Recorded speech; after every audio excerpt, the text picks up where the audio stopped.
Madame, Monsieur, bonsoir et bienvenue au sommaire de ce vendredi 4 mars, ouverture de la campagne électorale sur toute l'étendue du territoire national. Sur le terrain, en ce premier jour, une ambiance timorée. Nous en parlerons tout à l'heure avec nos reporters. 4 mars 2012, 4 mars 2016, 4 ans après les explosions de Mpila, recueillement et dépôt de gerbes de fleurs ici à Brazzaville. Et puis elle est âgée de 55 ans et vient de donner naissance à un petit garçon. Dans ce journal, vous vous ferez raconter cette très belle histoire par notre reporter Herman Babiessa. Et puis en culture, nous irons visiter le mémorial Pierre Savorgnan de Brazza. Madame, Monsieur, ainsi se profile ce 20h. Bonsoir et bienvenue. Vous le savez, dans le cadre de la prise en compte des revendications des parties prenantes au processus électoral, un bulletin unique avait été édité hier au siège de la Direction générale des affaires électorales en présence des responsables de la CNEI. Ce bulletin unique aux effigies des 9 candidats à l'élection présidentielle a été présenté. C'est un reportage de Jonel Aoussa. Au nombre des recommandations du dialogue de Sibiti figure l'instauration du bulletin unique pour les différentes élections. Une volonté exprimée par l'ensemble de la classe politique congolaise et la société civile. À quelques heures du démarrage de la campagne électorale, la Direction générale des affaires électorales, en présence de la CNEI, la Commission nationale électorale indépendante et des représentants des candidats à la dite élection, a présenté les caractéristiques du bulletin unique. Le bulletin unique de vote comporte les caractéristiques suivantes. En haut, à l'extrême droite, les inscriptions République du Congo, suivies de la devise de la République. Au centre, les mentions relatives à la nature de l'élection. En dessous, la mention relative à la date du scrutin. En cas d'élection à 2 tours de scrutin, la mention précisant qu'il s'agit du premier ou du second tour y est également portée. En haut, à l'extrême gauche, les armoiries de la République. Le bulletin unique de vote relatif à l'élection du président de la République comporte pour chaque candidat et par colonne les éléments suivants. Le numéro d'ordre du candidat, les noms et prénoms du candidat, le nom du parti ou groupement des partis dont est issu le candidat ou le statut d'indépendant, le logo ou le symbole du candidat, la photo du candidat. Il se présente à l'horizontale, les candidats étant alignés par colonne dans un ordre croissant allant de la gauche vers la droite. Les données d'identification de chaque candidat sont contenues dans la colonne qui lui est réservée. La mise en application de cette recommandation a fait la satisfaction de Blanchard Oba, venu représenter le candidat André Okombi Salissa. Nous avons demandé le bulletin unique a été fait. Nous venons de constater que la proposition qui nous est faite, elle est conforme au décret qui a été pris et nous nous réjouissons de cela. À nous de pouvoir sensibiliser nos électeurs qu'il est important de retrouver donc la photo de votre candidat et son logo et en ce moment-là d'apposer votre empreinte à ce niveau-là. Dans les tout prochains jours, la CNEI mettra en place une campagne de sensibilisation relative à ce bulletin. Jean-Marie Michel Mokoko et André Okombi Salissa, tous deux candidats à l'élection présidentielle du 20 mars, se sont recueillis sur la stèle érigée en mémoire des victimes du 4 mars 2012. C'était ce matin au cimetière du centre-ville. Suivez. Démarrage officiel de la campagne pour l'élection présidentielle du 20 mars 2016. Entre les deux événements, certains candidats de l'opposition à cette élection ont plutôt préféré honorer la mémoire des victimes de la tragédie du 4 mars 2012 à Mpila. C'est ainsi que Jean-Marie Michel Mokoko s'est rendu dans la matinée au cimetière du centre-ville où il a déposé une gerbe de fleurs et discuté avec les parents des victimes. En début d'après-midi, André Okombi Salissa, entouré de plusieurs membres de l'IDC Frocade, s'est recueilli lui aussi au pied de la stèle après y avoir déposé une gerbe de fleurs avant de consoler les parents.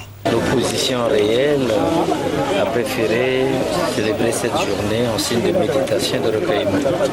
Parce que nous pensons que la date des élections ne pouvait pas correspondre à une journée aussi tragique comme celle-ci. C'est pour cela que nous avons parlé de tragicomédie. Et nous avons, pour nous, la campagne ne commence qu'à partir du 7. Nous invitons tous les Congolais à se souvenir que c'est une journée triste et tragique pour notre nation, parce que de milliers de vies innocentes perdues, et comme on le dit, le sang des innocents crie jusqu'à Dieu. C'est triste, c'est une journée de tristesse pour notre pays. Nous le célébrons sous le signe de la méditation et du recueillement.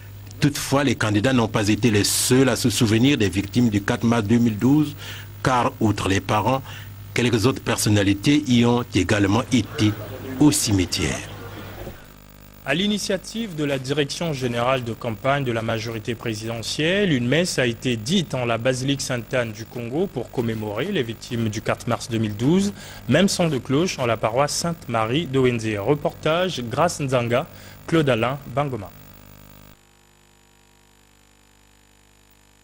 4 mars 2016. On se rappelle encore du triste événement qui aujourd'hui a donné lieu à des messes d'action de grâce. D'abord, à la basilique Sainte-Anne du Congo. Le message reste original. Le célébrant, l'abbé Serge Armand Kiyindou, exhorte les fidèles à être de véritables artisans de paix. Tous nous allons travailler pour le Congo, qui est un seul Congo et qui appartient à personne. Ce pays que Dieu nous a donné à tous, qui nous appartient aussi à tous. Voilà le message de ce jour. Voilà le message de paix venu de la part du Seigneur pour chacun d'entre nous. Ici, il n'y a pas d'opposition, il n'y a pas de pouvoir, il n'y a que les enfants de Dieu. Message intériorisé par Rodolphe Adada, responsable de campagne de la majorité présidentielle. Nous avons pensé que le 4 mars, pour nous, est important. C'est une date où nous devons penser à ceux d'entre nous qui nous ont quittés dans le cadre des événements malheureux que nous avons vécus ici. Cette rencontre religieuse et purement religieuse ici, pour penser à nos disparus. Et puis, même cas de figure à l'église Sainte-Marie de Windi, où les chrétiens, parmi eux, les représentants de la DNR ont fait leur. Le message de paix. On est là 4 ans après, nous voulons apporter un message d'espoir. Par rapport à cette journée, nous sommes venus parce que nous pensons que nous devons, comme l'on dit, pleurer avec ceux qui pleurent. Après cette célébration eucharistique, dépôt de gerbes de fleurs au cimetière du centre-ville. C'était que normal que nous puissions venir aujourd'hui pour commémorer la mémoire de nos frères, sœurs, amis et connaissances, pour venir partager ce petit moment avec nos frères. Il a été question à travers ces messes d'honorer les mémoires des disparus du 4 mars. Aujourd'hui, 4 mars donc, triste anniversaire des explosions du régiment blindé. 4 ans après, que reste-t-il de la zone sinistrée? 4 ans après, que reste-t-il des promesses de reconstruction? Promesses faites par le gouvernement de la République. Élément de réponse dans ce reportage de Serge Mianahata. 2016, voici 4 ans depuis que Brazzaville a vécu un cauchemar. L'explosion du régiment blindé de Mpila dans l'arrondissement 6 Talangaï, drame qui a coûté la vie à de nombreux Congolais. Nous avons promené notre caméra dans la zone Djali sinistrée. Le constat est mitigé. Tenez, ici dans le quartier Dragage à Talangaï, l'effort du gouvernement dans la reconstruction des quartiers touchés est bien visible. On est émerveillé devant notamment ces chantiers, bâtiments, destinés aux logements sociaux, supermarchés, écoles, services administratifs, monuments en mémoire des victimes du 4 mars. Nous sommes dans notre chantier à Dragage où il y a eu l'explosion du 4 mars. Tout se passe normalement, le boulot marche bien. Un peu plus loin, on retrouve quelques sinistrés qui croupissent encore dans les logements de fortune. Une situation qu'ils déplorent. Nous sommes ici dans de mauvaises conditions, comme vous le voyez. Nous et nos enfants vivons dans la précarité. la saleté. Nous allons voter, mais nous voulons que l'on améliore nos conditions. Il faut préciser que la reconstruction des logements des sinistrés du 4 mars reste un processus déjà engagé et qui se poursuit. Du 4 au 18 mars 2016, les 9 candidats alignés en vue de l'élection du président de la République du 20 mars prochain vont rivaliser d'ardeur et de stratégie pour la conquête des électeurs. Pour ce premier jour de campagne, beaucoup de timidité sur le terrain. Voici le constat de Chantal Moukoko.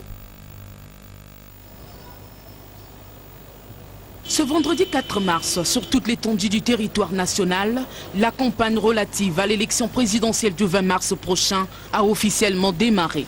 Mais pour ce premier jour à Brazzaville, cette campagne est à peine visible. Dans les rues et avenues de la capitale, l'on peut voir quelques banderoles, pancartes et affiches de certains candidats de l'opposition comme de la majorité. Hormis ces affiches, aucune activité qui puisse signifier la campagne, comme le soulignent ces populations. La journée est timide, c'est vrai que nous avons vu quelques effigies de 2 candidats à peine. Donc je voulais parler du candidat Sassou Nguesso et du candidat Kimbungu, c'est tout, hein? C'est vraiment timide. Ce que j'ai constaté, c'est que la ville est tellement timide, il n'y a pas de mouvement, il n'y a rien. Il n'y a rien qui prouve que non, il y a un événement de grande envergure au niveau national. Il n'y a rien. Partout où on va, il n'y a pas assez des effigies, il n'y a rien. Le constat est vraiment timide, il n'y a rien qui s'est... Cette timidité est aussi constatée dans les différents sièges des candidats. Au PCT, un siège hermétiquement fermé, comme si de rien n'était.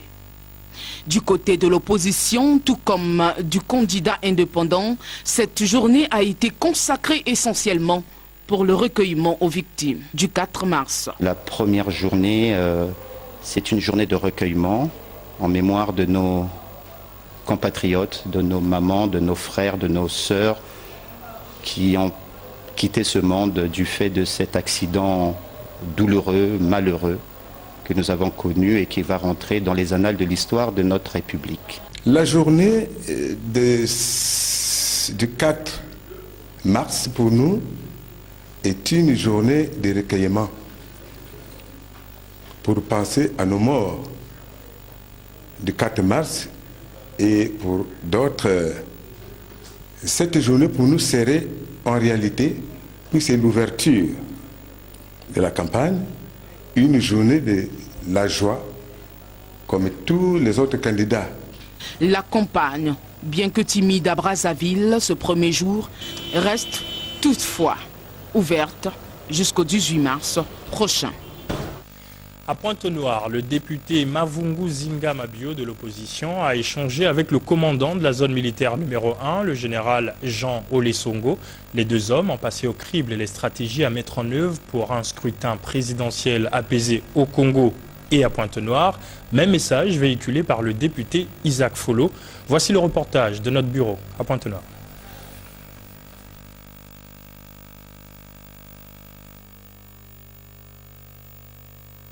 Avec le commandant de la zone militaire de défense numéro 1, le général de brigade Jean Olesongo Ondai, le député de Luanzili 1 et représentant à Pointe-Noire les plateformes d'opposition, a réitéré son engagement pris lors de la première rencontre entre les 2 hommes, celui de faire la politique tout en œuvrant à la préservation de ce qui est plus essentiel, la paix. Il est de mon devoir de prendre attache avec les plus hautes autorités militaires pour que nous puissions nous convenir d'un certain nombre de choses, notamment dans la manière dont ça devrait se passer. Venir rencontrer le général, comme je l'ai fait ce matin, pour que tout cela se passe dans la paix. L'opposant Mavungu Zinga Mabio estime que la politique, c'est pas la guerre. La politique, ce n'est pas la guerre.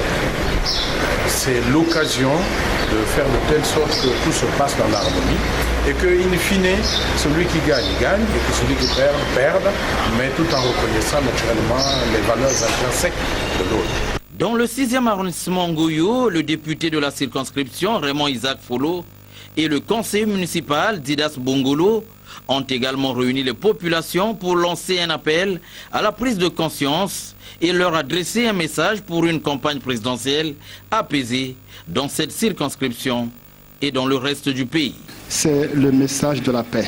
Vous vous en souvenez que lors du référendum, nous avions travaillé pour que, ici en Paka, ce qui a failli arriver n'arrive pas du tout.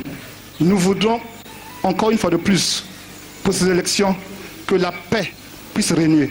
Qu'on ne puisse pas empêcher l'autre de voter. Nous avons pris un engagement ferme que ce qui s'est passé dernièrement, ça ne se reproduise plus et que nous allons nous arranger en tant que jeunes de conscientiser les autres de maison en maison de façon que tous intègrent l'esprit de paix. La campagne électorale pour la présidentielle du 20 mars a démarré depuis quelques heures. Elle prendra fin le 18 mars et les Congolais sont appelés à plus de responsabilités. Et puis en bref, la police nationale informe que dans la poursuite de l'enquête relative à l'affaire contre Jean-Marie Michel Mokoko, ce dernier a répondu ce jour 4 mars 2016 à la convocation qui lui a été adressée par la Direction générale de la surveillance du territoire. À l'issue de son audition, une perquisition a été effectuée à son domicile en présence constante de l'intéressé et de son conseil. Les documents et objets saisis seront exploités dans le cadre de la poursuite de la procédure en cours.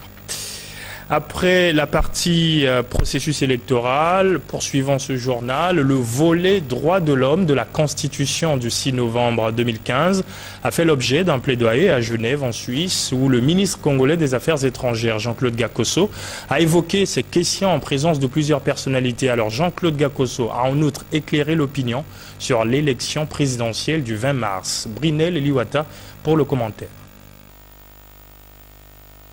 Rencontrer, expliquer et discuter avec les hautes personnalités venues prendre part à la 31e session des Nations Unies sur des avancées que le Congo vient de faire en matière de droits de l'homme, telle a été entre autres préoccupations du ministre congolais des Affaires étrangères et de la coopération, Jean-Claude Gakosso.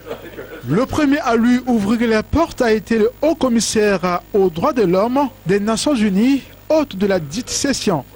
Auprès de Zed Rad Al-Hussein, Jean-Claude Gakosso a insisté sur l'évolution de la constitution congolaise qui abolit la peine de mort, offre la place aux minorités, proclame l'égalité homme-femme et reconnaît les droits de la personne handicapée. Avec la secrétaire générale de la francophonie, l'accent a été mis sur les présidentielles du 20 mars prochain. La francophonie, qui reconnaît les efforts du Congo en son sein, se dit prête à accompagner ce processus jusqu'au bout. Dans cette même optique, Jean-Claude Gakosso a échangé avec Philippe Roudok, membre du Parlement australien. Les deux personnalités ont également abordé les questions relatives à l'établissement, sinon au renforcement des relations diplomatiques entre les deux pays.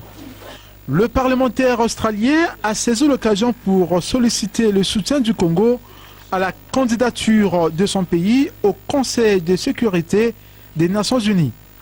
Avant de quitter Genève, le ministre congolais Jean-Claude Gakosso est allé encourager le personnel de l'ambassade du Congo afin d'œuvrer davantage au rayonnement du Congo dans ce pays. Revenons au Congo et rendons-nous à Sibiti dans le département de l'Alekumu où le gouvernement congolais, représenté par le ministre de l'économie forestière, a signé une convention d'aménagement et de transformation avec la société SIPAM. Cette convention vise la mise en valeur de l'unité forestière d'exploitation Lumongo. C'est dans la zone numéro 1 du département de l'Alekumu. Reportage Charlie Obès. Au cours de cette cérémonie, le directeur général de l'économie forestière a fait un rappel sur les stratégies de gestion des forêts. Cette unité forestière d'exploitation attribuée à la société Sicofor par la commission forestière du 8 janvier 2016 d'une superficie totale de 116 684 hectares d'environ, dont 109 138 hectares de superficie utile, est située dans l'unité forestière d'aménagement Sud 5 Monseigno dans le département du Niara. S'en est suivi la signature de la convention entre le gouvernement et la société Sicofor. Les deux parties se montrent très confiants. Je voudrais profiter de cette occasion pour engager au nom de la société à exécuter tous les cahiers de charges contenus dans la convention et créer 150 emplois jusqu'en l'an 2020. Cette forêt qui vient d'être attribuée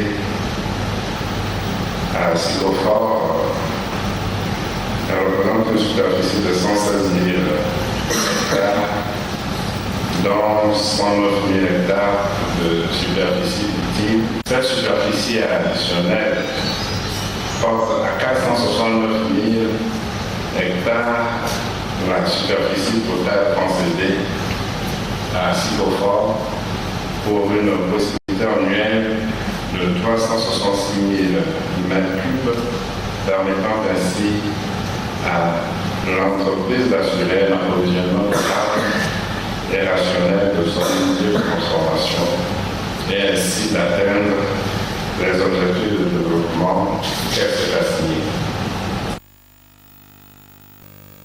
Voilà, toutes nos excuses en lieu et place de la convention signée avec la société SIPAM. Vous avez plutôt suivi le reportage sur la signature avec la société Sycophore pour la mise en valeur de l'unité forestière d'exploitation Lebama située dans la zone de Niari du secteur forestier sud. Alors, si le premier reportage est prêt, cette fois-ci, le reportage va porter sur la signature de la convention avec la société SIPAM, une convention qui vise la mise en valeur de l'unité forestière d'exploitation Lumongo dans la zone numéro 1, Lekumu. Une fois de plus, Charlie Obès. Cet accord entre le gouvernement et la société SIPAM permettra la mise en valeur de l'unité forestière d'exploitation Lumongo suivant les conclusions de la commission forestière du 8 janvier 2016. Cette politique du gouvernement garantit la production du bois tout en assurant la conservation des écosystèmes forestiers. Les graines que nous venons de planter ce jour sont tombées sur des sols fertiles pour donner de très bons fruits au bénéfice du Congo et pour le grand profit des populations du département de la Lekumu. La société SIPAM est appelée à relever les défis qu'imposent les nouvelles exigences de gestion durable des forêts, à savoir l'aménagement des concessions forestières, la certification forestière pour s'adapter aux nouvelles donnes du marché mondial, la transformation plus poussée des bois en vue de garantir la durabilité de l'exploitation forestière et de l'entreprise à travers la récupération des déchets de bois, que ce soit en forêt ou en usine. Il s'agit donc ici de mettre en harmonie les objectifs assignés et qui se reflètent dans l'appellation Société des sillages industriels, panneaux et moulures. La société SIPAM dispose d'un complexe industriel implanté à Mapati, non loin de Sibiti. Aujourd'hui, cette convention consiste simplement à faire évoluer les investissements prévus dans le cahier de charge. Donc, nous devons partir de la première à la deuxième, troisième transformation de bois, de manière à ce que tout ce qui concourt à un bien-être des populations soit actif. La société SIPAM prévoit la création de 320 emplois d'ici l'an 2020. Tout à fait autre chose à présent. L'ambassadeur du Rwanda au Congo, Jean-Baptiste Habyarimana, a visité le mémorial Pierre Savorgnan de Brazza. Véritable moment d'échange avec Belinda Issa, directrice générale de ce qui est aujourd'hui pour Brazzaville un passage touristique et culturel incontournable. Alors le Rwanda, outillé dans le domaine des gestions des mémoriaux, entend renforcer le partenariat avec la République du Congo. C'est un reportage de Etchevry Diaz. Début 2016, Jean-Baptiste Habyarimana prenait ses fonctions à Brazzaville comme ambassadeur du Rwanda. 2 mois après, il est au mémorial Pierre Savorgnan de Brazza, vantant du Made in Rwanda. Du café et du thé venus droit du pays des 1000 collines pour la directrice générale du dit mémorial, Belinda Issa. D'ailleurs, mars ne dit-on pas que c'est le mois de la femme? Je suis heureux d'être avec des dames et je leur souhaite une excellente journée du 8 mars, qui est en fait qui n'est pas une journée seulement pour les femmes, mais c'est une journée pour les femmes et les hommes. Donc c'est une journée où nous nous retrouvons. Donc bonne fête et félicitations, Madame la Députée. Merci. Entre-temps, le diplomate rwandais avait fait le tour de ce lieu de mémoire, des différentes stèles au hall en passant par la crypte. Je pense que un personnage comme Brazza, avec ses sentiments, avec ses actions, avec ses relations avec le Congolais, mérite qu'on en parle, mérite qu'on garde une mémoire sur sa personnalité, parce que ça fait partie de l'histoire des Congolais. C'est pour ça que je pense que son mémorial, ce n'est pas l'histoire d'une personne, c'est l'histoire d'un peuple. Courant 2010, Belinda Ayessa avait eu à tisser des partenariats avec quelques mémoriaux via l'ambassade du Rwanda. Et Jean-Baptiste Abialimana s'engage bien pour la continuité. Je pense qu'aujourd'hui, nous devons tous ensemble regarder notre histoire, échanger nos valeurs culturelles, mais aussi apprendre ensemble ce que l'histoire nous a laissé. Une visite mémorable pour le Rwandais, il l'a dit dans le livre d'or, les visites au mémorial, il en fera davantage. Après la culture, parlons santé. Après plusieurs tentatives, une Congolaise âgée de 55 ans, donc ménopausée, a donné naissance à un petit garçon de 3 kilos, le petit Isaac, une prouesse du service gynécologie du centre hospitalier universitaire de Brazzaville qui vient relancer le débat sur l'âge limite de la maternité et sur les capacités de nos médecins à prendre en charge les femmes en problème de procréation. Voici une belle histoire que raconte Herman Babiesa. Le centre hospitalier et universitaire de Brazzaville. Dans cette maternité se trouve le bébé Isaac et sa mère. Encore en observation après l'accouchement. Isaac, fils de Sarah, est venu au monde miraculeusement alors que Sarah était âgée de 90 ans. Un récit de la Bible. Cette femme aussi, à 55 ans, a accouché par césarienne son premier fils. Et le bébé pèse 3 kilos. Je me porte bien. Et l'enfant aussi se porte très bien. Il se prénomme Isaac, parce que Isaac, c'est un nom biblique. La période prénatale n'a pas été facile pour la mère d'Isaac, dont nous gardons l'anonyme. C'est pas facile, surtout à cet âge-là, à 55 ans. Il y a eu beaucoup de restrictions.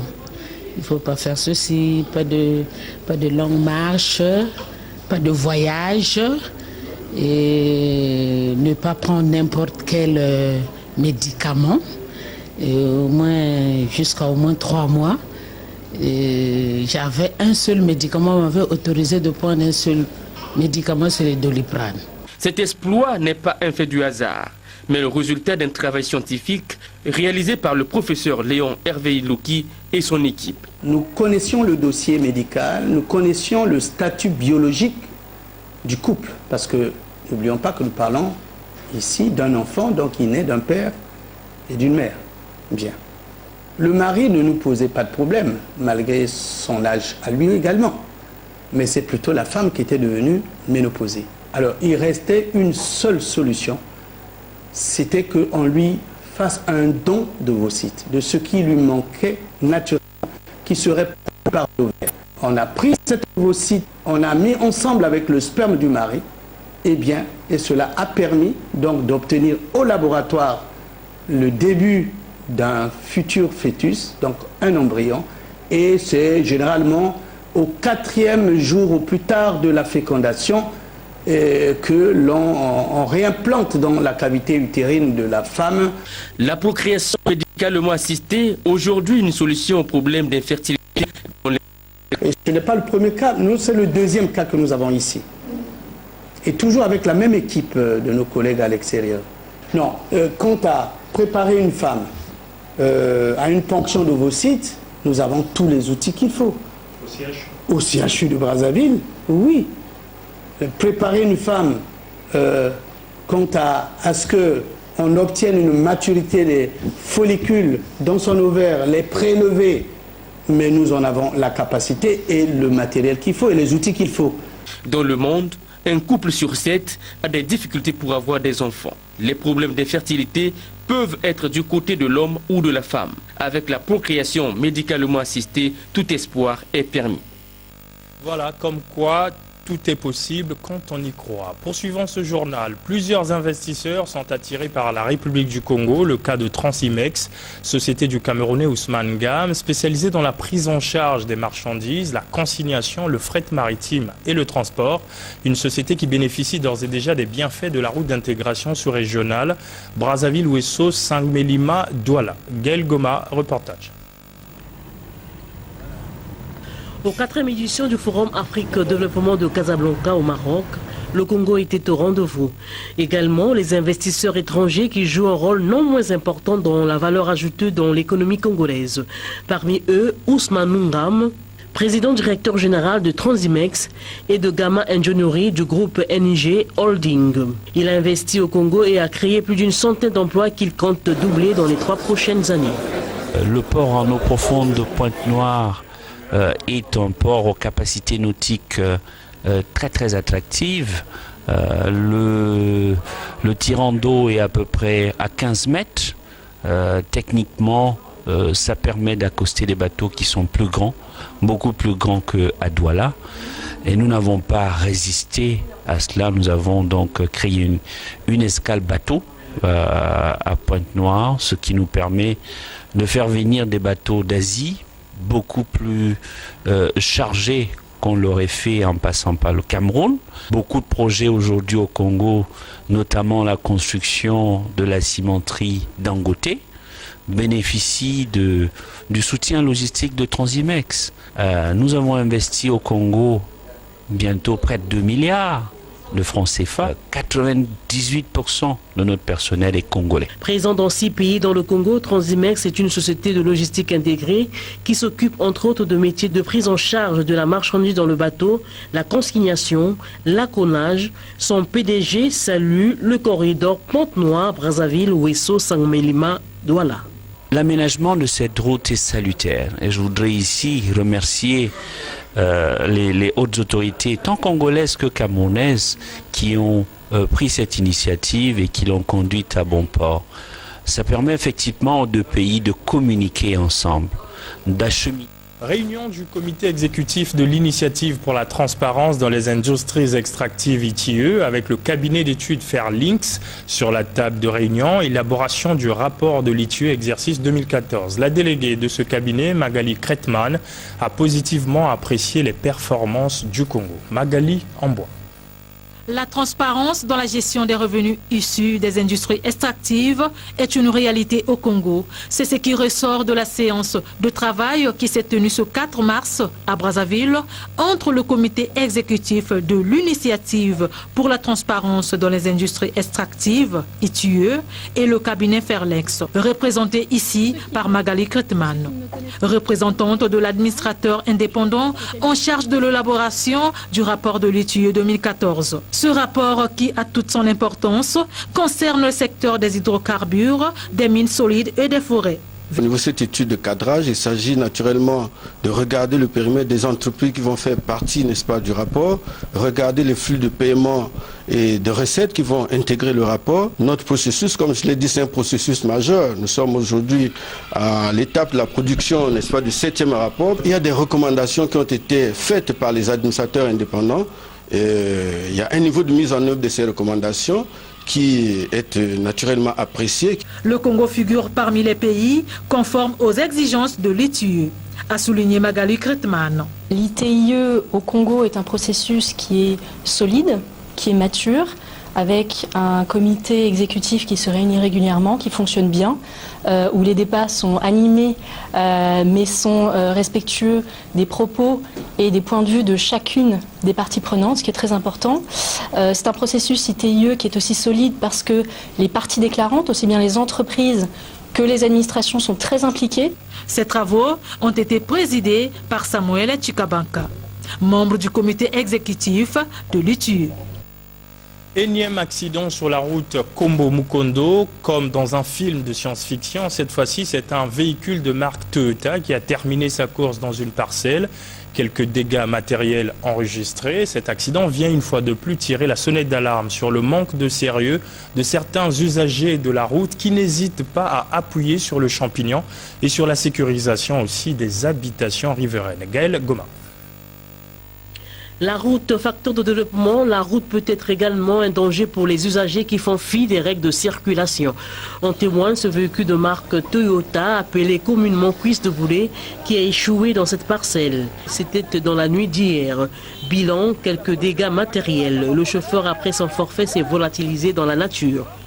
Ce matin, par la curiosité des usagers de la route, ce tronçon à hauteur de l'arrêt virage a connu un embouteillage. Ce fait pose une fois de plus la sécurité de riverains de cette voie de quartier La Bled et Nkombo qui veulent voir ériger sur cette voie des garde-fous et des dodanes, histoire de protéger non seulement les usagers de la route, aussi les riverains qui subissent ces derniers temps des cas d'accidents similaires. Et puis pour terminer, le cercle de réflexion Les Hommes du Pouvoir a organisé une conférence débat au cours de laquelle il est demandé aux jeunes Congolais de participer à la gestion de la chose publique en allant voter le 20 mars prochain. Ce cercle se veut être un espace d'échange de connaissances entre jeunes et leaders issus de toute sensibilité politique. C'est un reportage de Archie Nyumba.